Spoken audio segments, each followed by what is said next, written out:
Two screens. On the left, a budget spreadsheet with 47 categories, updated at 11 p.m. on a Sunday.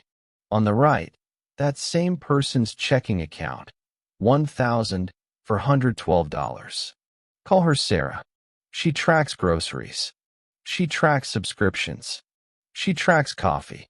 She knows exactly where every dollar went. And somehow, she still has almost nothing to show for it. That's the part nobody tells you about strict budgeting. You can become extremely good at controlling your money without becoming good at building wealth. By the end of this video, you'll know exactly what Sarah was missing, and it isn't more discipline. So if you're doing everything right and still feel like you're running in place, there's a reason. And once you see it, you'll never look at your budget the same way again. Call it the control illusion. It's the moment when managing your money starts to feel like building wealth, even though those are two different things. You open the app. You categorize the purchase. You move $12 from one category to another. You hit your spending target. And for a moment, you feel better. You feel in control. But feeling in control and becoming financially secure are not the same outcome. This is where a lot of money advice goes wrong. It tells you to watch your spending more closely. Track every dollar. Cut the small things. Say no more often. Be more disciplined. And if you're still struggling, the answer must be that you didn't try hard enough. I don't buy that. Because there's a better question. What if you're using your discipline on the wrong things? Think about your car dashboard. It shows your speed, your fuel, your temperature. It tells you when something is wrong. Useful information. But you can stare at that dashboard for 8 hours, and the car won't move 1 inch. The engine moves the car. Your finances work the same way. A budget can tell you where your money went, but it doesn't automatically increase your income. It doesn't automatically invest your surplus. It doesn't raise your savings rate. And it doesn't turn today's income into tomorrow's wealth. That's the difference we're going to follow through this entire video. Because once you stop trying to control every dollar and start building a system that controls what happens to your money, the game changes. And the numbers show this isn't just one person's problem. If this were just Sarah with an overstuffed spreadsheet, it wouldn't be worth 30 minutes of your time. But it isn't. Start with a simple test. Could you handle a $400 emergency without having to borrow money? According to the Federal Reserve's 2025 report on the economic well-being of U.S. households, 63% of adults said they could cover a hypothetical $400 emergency using cash or its equivalent. That means 37% could not. And here's what makes that number interesting. It has barely moved. In 2019, the figure was 63%. In 2025, it was still 63%. 6 years. Almost no movement. Now, this isn't only a low-income problem. Look at households earning $100,000 or more. In the Fed's most recent data, 66% had spending margin, meaning they were spending less than they made. That's encouraging, but it also means roughly 1/3 of six-figure households were living at or above their income. 6 figures, and still squeezed. So income matters. Of course it does. But income alone isn't the whole answer. Now look at something completely different. Vanguard's How America Saves research covers nearly 5 million retirement plan participants. And one of the clearest lessons from that research has almost nothing to do with willpower. It has to do with what happens automatically. Employees at firms with automatic enrollment were saving roughly 65% more for retirement than employees at firms with voluntary enrollment. Why? Because the system removed a decision. You didn't have to remember. You didn't have to open an app. You didn't have to ask yourself whether this month was a good month to save. The money was already moving. And that matters because we're taught to think that better financial results come from making better decisions over and over again.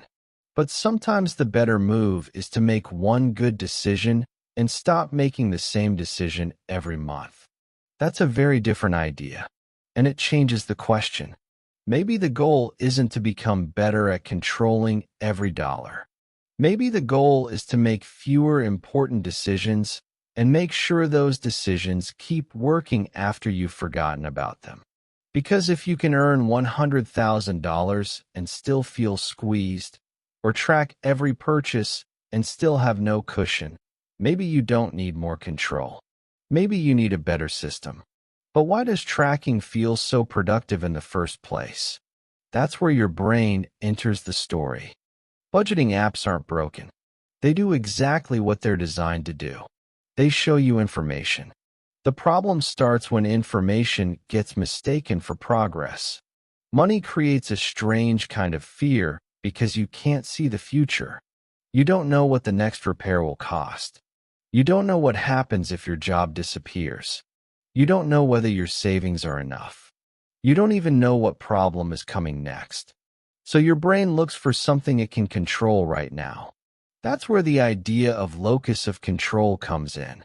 It simply means the feeling that you're steering your own life instead of being pushed around by outside forces. So you open your banking app. Groceries for $112. Entertainment, $88. Subscriptions, $31. Suddenly, that vague financial fear has numbers. Numbers feel manageable, and manageable feels safe. But a number becoming clearer doesn't mean your financial position became stronger. That's the control illusion. You confuse visibility with progress. Think about a hamster running on a wheel. The hamster is working. Its heart is beating faster. Its legs are moving. The wheel is spinning. There's noise. There's effort. There's activity. But the hamster is still in the same place. That's what obsessive budgeting can look like. A lot of movement, very little distance. And then there's another problem. Decision fatigue. Your attention is limited. Every time you ask, "Can I afford this?" Every time you categorize a purchase, every time you move $12 between budget categories, you're using a little more of that attention. One decision isn't a problem. Hundreds of tiny decisions are. Because while you're deciding whether the coffee was worth $4.20, bigger decisions are waiting. Should you negotiate your salary? Should you take the higher-paying job? Should you buy that $35,000 car? Should you increase your retirement contribution? Should you move to a cheaper apartment? Those decisions can change your financial life. Whether your coffee cost $4.20 or $4.80 usually can't. You're not weak. You're spending your strongest effort on the smallest lever. And that's where the control illusion becomes expensive. Not just in dollars. In time.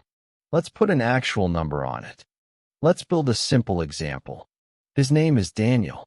Daniel isn't a real person. He's a composite built to show the numbers clearly. Daniel takes home $5,000 a month. Housing, transportation, food, and everything essential cost him $4,500. That leaves him $500 a month, or $6,000 a year.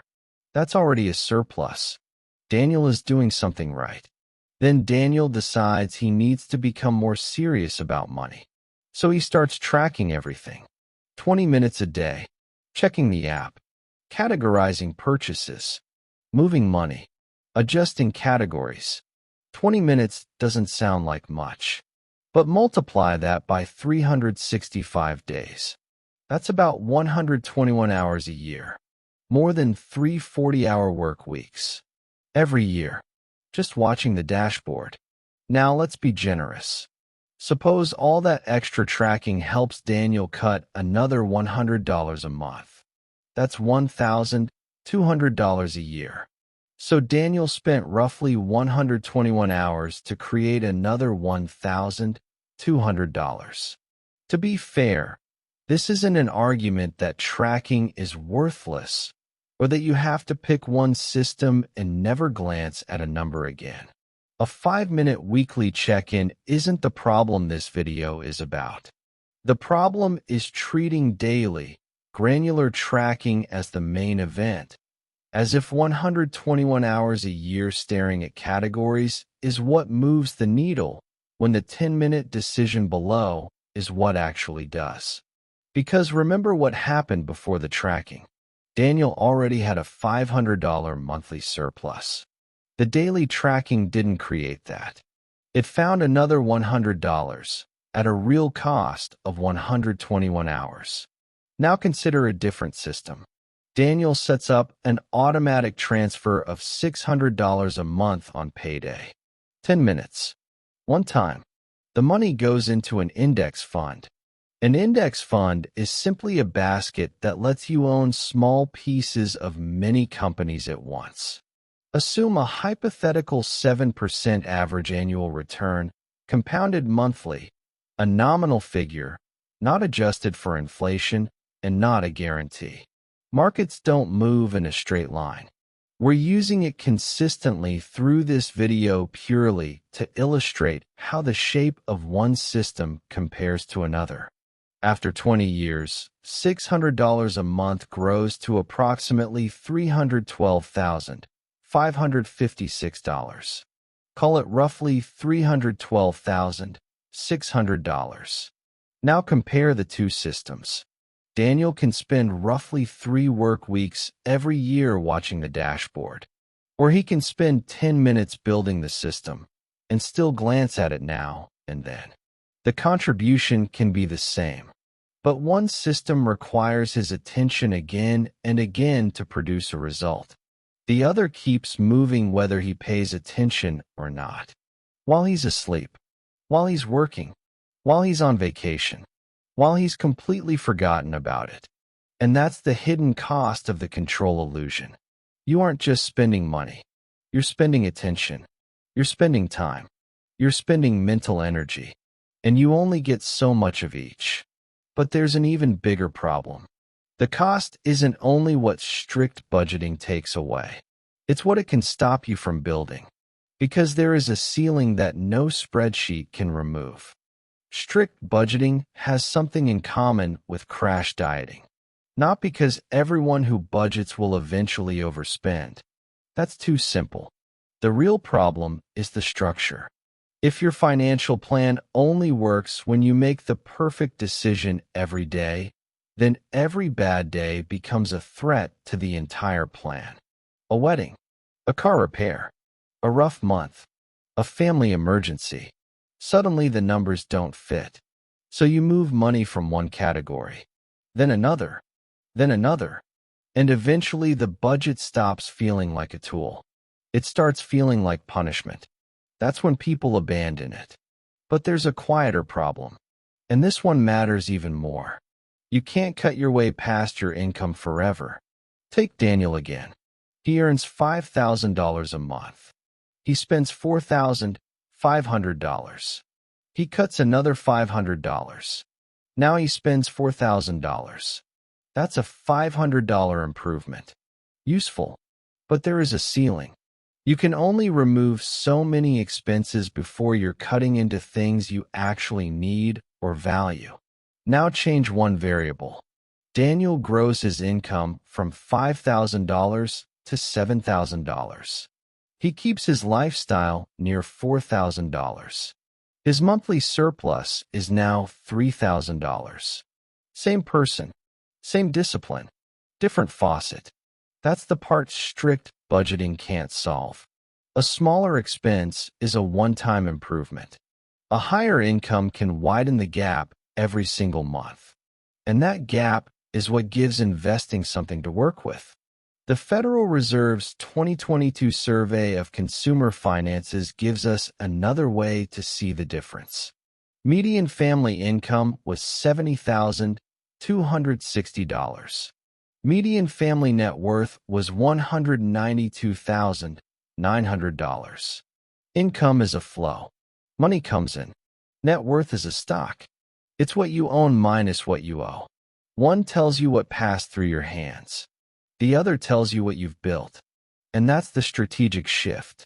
The goal isn't to become the world's best at squeezing a fixed income. The goal is to create a bigger gap. Then make sure that gap turns into assets. Because once you understand that, you start noticing something strange about people who actually build wealth. They often aren't obsessed with the dashboard. They built the engine. Let's look at what they're doing differently. Look at people who build substantial wealth, and something surprising appears. They don't all obsess over every purchase. Some couldn't tell you what they spent at restaurants last month, but they can tell you their savings rate. Now, some of that is survivorship. People with more income margin can afford to be looser about small purchases in a way that isn't purely about mindset. Correlation isn't the whole story here, but the mechanism underneath it holds regardless of where someone starts. The savings rate is already built into the system. The money moves before they have a chance to spend it. Personal finance writer Ramit Sethi, that's Remeet, popularized an idea called money dials. The idea is simple. There are things you care deeply about spending money on, and there are things you don't. Maybe travel matters to you. Maybe it's hobbies. Maybe it's eating out. Maybe it's having a comfortable home. The point isn't to treat every dollar exactly the same. It's to decide what matters, spend intentionally there, and automate the rest. That removes a huge amount of daily negotiation. And that brings us back to Vanguard. The auto-enrollment lesson isn't that people suddenly became more disciplined. It's that the system removed the need to make the same decision again. Vanguard's 2025 research covers nearly 5 million retirement plan participants. It found that employees at firms with automatic enrollment were saving roughly 65% more for retirement than employees at firms with voluntary enrollment. The system made saving the default. That matters, because you don't need to wake up every month and become a perfect financial person. You need to make a few good decisions. Then make those decisions hard to undo. Now look at the wealth distribution. In the 2022 survey of consumer finances, the 90th percentile of net worth was about $1.56 million. At the 10th percentile, wealth was essentially $1. That's an enormous gap, and it isn't caused by one thing. Income matters. Family support matters. Debt matters. Housing matters. Education matters. Opportunity matters. This video isn't claiming automation erases all of that. It doesn't. But within whatever range of income and circumstance you're working with, the gap still shows why just spend less is not a complete wealth strategy. Wealth comes from creating surplus, owning assets, and giving those assets time to grow. That's the machine. The wealthy aren't necessarily gripping the steering wheel harder. They've built systems that keep moving without constant attention. And that gives us the central rule of this entire video. Look at people who build substantial wealth, and something surprising appears. They don't all obsess over every purchase. Some couldn't tell you what they spent at restaurants last month, but they can tell you their savings rate. Now, some of that is survivorship. People with more income margin can afford to be looser about small purchases in a way that isn't purely about mindset. Correlation isn't the whole story here, but the mechanism underneath it holds regardless of where someone starts. The savings rate is already built into the system. The money moves before they have a chance to spend it. Personal finance writer Ramit Sethi, that's Remeet, popularized an idea called money dials. The idea is simple. There are things you care deeply about spending money on, and there are things you don't. Maybe travel matters to you. Maybe it's hobbies. Maybe it's eating out. Maybe it's having a comfortable home. The point isn't to treat every dollar exactly the same. It's to decide what matters, spend intentionally there, and automate the rest. That removes a huge amount of daily negotiation. And that brings us back to Vanguard. The auto-enrollment lesson isn't that people suddenly became more disciplined. It's that the system removed the need to make the same decision again. Vanguard's 2025 research covers nearly 5 million retirement plan participants. It found that employees at firms with automatic enrollment were saving roughly 65% more for retirement than employees at firms with voluntary enrollment. The system made saving the default. That matters, because you don't need to wake up every month and become a perfect financial person. You need to make a few good decisions. Then make those decisions hard to undo. Now look at the wealth distribution. In the 2022 survey of consumer finances, the 90th percentile of net worth was about $1.56 million.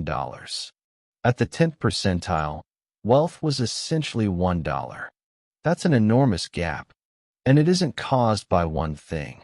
Income matters. Family support matters. Debt matters. Housing matters. Education matters. Opportunity matters. This video isn't claiming automation erases all of that. It doesn't. But within whatever range of income and circumstance you're working with, the gap still shows why just spend less is not a complete wealth strategy.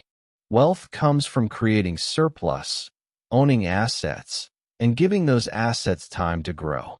That's the machine. The wealthy aren't necessarily gripping the steering wheel harder. They've built systems that keep moving without constant attention. And that gives us the central rule of this entire video. 6 moves. Not 6 new habits. 6 decisions. Move 1. Automate before you allocate. Don't wait until the end of the month to see what's left. Move the money first. Set an automatic transfer for the day your paycheck arrives. Do it this week. The exact amount depends on your situation, but the principle doesn't. Save and invest before your spending gets first claim on the money. 1 decision. Then the system repeats it. Move 2. Fix the big 3 before the small 50. Look at housing, transportation, food. Those are typically 60 to 70% of most people's spending. Don't spend 3 hours trying to save $15 on coffee while carrying a car payment that's $400 higher than it needs to be. Find the biggest leak. Fix that one. This week, spend 1 afternoon reviewing one of those 3 costs. Move 3. Choose your money dials. Pick the 1 or 2 things you genuinely love spending money on. Travel, hobbies, eating out, whatever matters to you. Give those categories room. Then automate the rest. The goal isn't to make every purchase feel guilty. The goal is to make the important financial moves happen without asking permission every time. Move 4. Create an income gap project. This is the hardest move on this list, and it deserves to be said plainly. Everything else here is about redirecting money you already have. This one asks you to create more of it, and that's genuinely harder and slower than flipping on an automatic transfer. So don't say, I need to make more money. That's not a plan. Pick a number, a meaningful number for your situation. For some people, that's $200 a month. For others, it's $2,000. Then pick one path, a negotiation, a certification, a freelance skill, and put 5 real hours into it this week. Not to finish it, but to start it. You don't need 10 ideas. You need 1 faucet. Then turn the handle, knowing it may take months, not days. Move 5. Automate half of every raise. Suppose your income rises by $600 a month. Don't let your lifestyle automatically absorb all $600. Increase your automatic transfer by $300.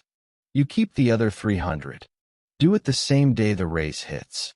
No monthly debate. No new spreadsheet. No willpower test. Just redirect half of the increase before your lifestyle notices it exists. Move 6. Build the floor first. None of this means ignoring your emergency fund. The Federal Reserve's 2025 data shows that 55% of adults had set aside money for 3 months of expenses in an emergency fund. That means 45% had not. So build cash reserves. Because investing aggressively, while one broken transmission could send you into debt, isn't a strong system. It's a fragile system. A buffer buys you time, and time gives you better choices. Notice what all 6 moves have in common. They don't ask you to become a different person. They don't ask you to think about money every hour. They take a few important decisions and move them out of your daily life. That is the whole point. You don't need more financial guilt. You need fewer financial decisions. And now we're going to see what that looks like when 2 people start from the same place. Meet Priya and Marcus. They're composites, not real people. Same starting income, $60,000 a year. Same age, same city, same decade ahead of them. But they handle their money differently. Priya downloads a budgeting app. She's serious about it. She tracks every purchase. She adjusts categories. She checks her progress. Most months, she hits her targets. But a few times a year, the pressure catches up with her. A rough month becomes a rough week. A rough week becomes a spending stretch. Then she starts again. Averaged out, suppose Priya invests $200 a month. At a hypothetical 7% average annual return, compounded monthly, that becomes about $34,617 after 10 years. That's not nothing. But notice something important. The problem was never that Priya didn't care. She cared a lot. Her problem was that her system required her to keep caring every single month, and some months, life didn't cooperate. Now look at Marcus. Marcus doesn't spend his life inside a budgeting app. In his first week, he sets an automatic transfer equal to 12% of his paycheck. The money moves on payday. He invests it. He checks the system for 15 minutes each quarter. And twice over the next 10 years, after his income grows, he raises the automatic amount. His result can be higher because the contribution rises with his income. Under one illustrative set of increases, that can put him around $118,000 after 10 years. The exact number isn't the point. It depends on income growth that isn't guaranteed for everyone. The system is the point. Same starting income. Same decade. Different system. Priya keeps asking, can I afford this? Marcus keeps asking, is the system still working? That's a completely different mental game. Now take Daniel's example one step further. Suppose he eventually creates a $1,600 monthly surplus through automation and one meaningful income increase. At a hypothetical 7% average annual return, compounded monthly, $1,600 a month grows to approximately $833,483 over 20 years. Call it $833,000. That isn't a promise. It isn't a prediction. It's a mathematical illustration of what a larger monthly surplus, consistent investing, time, and an assumed return can produce before inflation, taxes, or a down market have their say. And notice what created that number. Not a spreadsheet with 47 categories. Not tracking every coffee. Not moving $12 between envelopes. A bigger surplus. A system. And time. Now go back to Sarah. The spreadsheet. 47 categories. Updated at 11 p.m. on a Sunday. And the checking account. $1,412. Here's what Sarah was actually missing. Not more discipline. She had plenty. She was missing a transfer that happened before she had the chance to decide anything. Every dollar she tracked was a dollar she'd already have to consciously choose to save, every single month, forever. No automation was catching what she didn't spend. So the spreadsheet stayed full of detail, and the account stayed empty of progress. Not because she failed, but because the system was never built to hold on to anything. That's the control illusion. It feels like responsibility. It looks like responsibility. And that's why it's so dangerous. Because you can spend years getting better at managing the dashboard while the engine underneath never gets stronger. You can turn a steering wheel all night. You can grip it harder. You can turn it faster. But if the steering wheel isn't connected to the engine, the car doesn't move. So stop measuring how hard you're gripping the wheel. Build the engine. Build the surplus. Automate the important decisions. Then let time do the part you can't do by hand. Because wealth isn't built by watching your money more closely. It's built by giving your money somewhere better to go. If this changed the way you think about budgeting, subscribe for the next breakdown in this series. And comment below, are you more like Priya or more like Marcus right now? The next video will show you the exact automation setup, step by step, in under 15 minutes.